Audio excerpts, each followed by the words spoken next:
nuntă, botez, cometrie, instalări de Windows. Da, și când schimbă foaia și trec pe clasic, mamă, se ambălează și mai tare. Ia uite!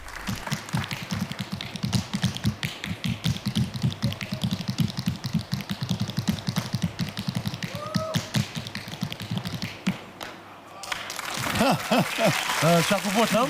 Sau ce? Votăm, da? Nu. A, vrei să dansezi și tu? Da. Imediat. Cum vă numiți? Ne numim Rhythmic 2, adică Adina Chiș. și Gabriel Blodoi. Băi, deja sunteți, văd, obișnuiți cu scena Da, și cu publicul și cu prezentările sunt și pe cu toate scenă de alea. la 2 ani, doar ca să știți. Și e și foarte modestă. Dumneavoastră dansați de câți ani? Departe. Și împreună de 9 ani. Împreună Nouă. de 9 ani. Singură de 9 ani, împreună de 2. Păi, bă, voi vă știți? Am început să dansăm împreună acum 2 ani, nu de mult timp. Împreună? Ai uitat? La clubul pensionarilor atunci, când aveai 5 ani, în 2005 am dansat împreună. Shubidua a fost prima dată. Noi 2. Da, noi doi, da. Atunci a fost. Mie cel mai mult la step mi-a plăcut... Profesorul. Da, profesorul, normal. Bine, domn profesor, păi... Let's go!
Listen to the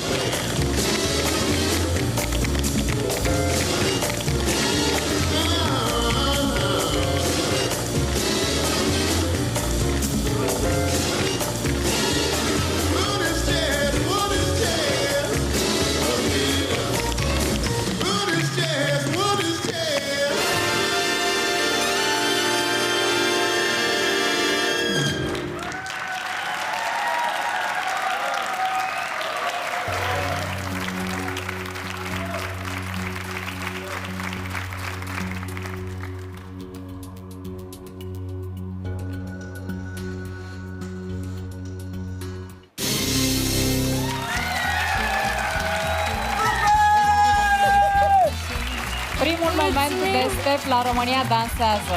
Mulțumim mult de tot. Primul și foarte bun. Eu sunt sensibil la step, foarte sensibil, pentru că orice ține de ritm, de percuție, chit că e făcută cu bețe, cu picioare, mă fascinează. Maxim mi-a plăcut momentul, felicitările mele. Mulțumim foarte mult. Momentul a fost atât de frumos, Absolut. atât de frumos, Mulțumim. încât n-ai cum să nu dai stea aurie. Mulțumim mult de tot. Și eu, bravo. O seară bună. Mulțumim. Asemenea. La revedere. La revedere. Frumos. Băi, dar știi că eu am căutat profesor de step, vorbesc foarte serios. Am căutat și am găsit cu o fată. Bravo! Felicitări! Profesor, senzațional! Îmi plac foarte mult musicalurile, mai ales Romeo și Julieta, unde am auzit că și tu ești fan sau ceva de genul. Mare fan. Nu ceda, iubirea mea, o ciocârlie plânge în noapte, o lege oarbă ne desparte, nu pot rămâne aici.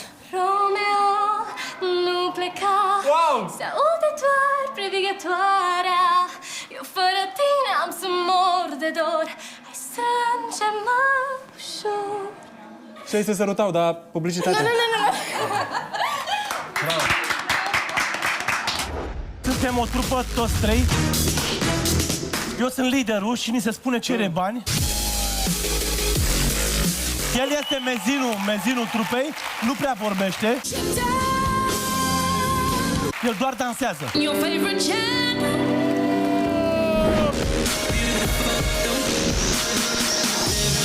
N-am ce să comentez dansul, că a fost perfect. Ce semnificație are când vă scoateți limba? Eu nu înțeleg. Am văzut atâtea limbuțe în seara asta. Vai de capul meu, așa ceva.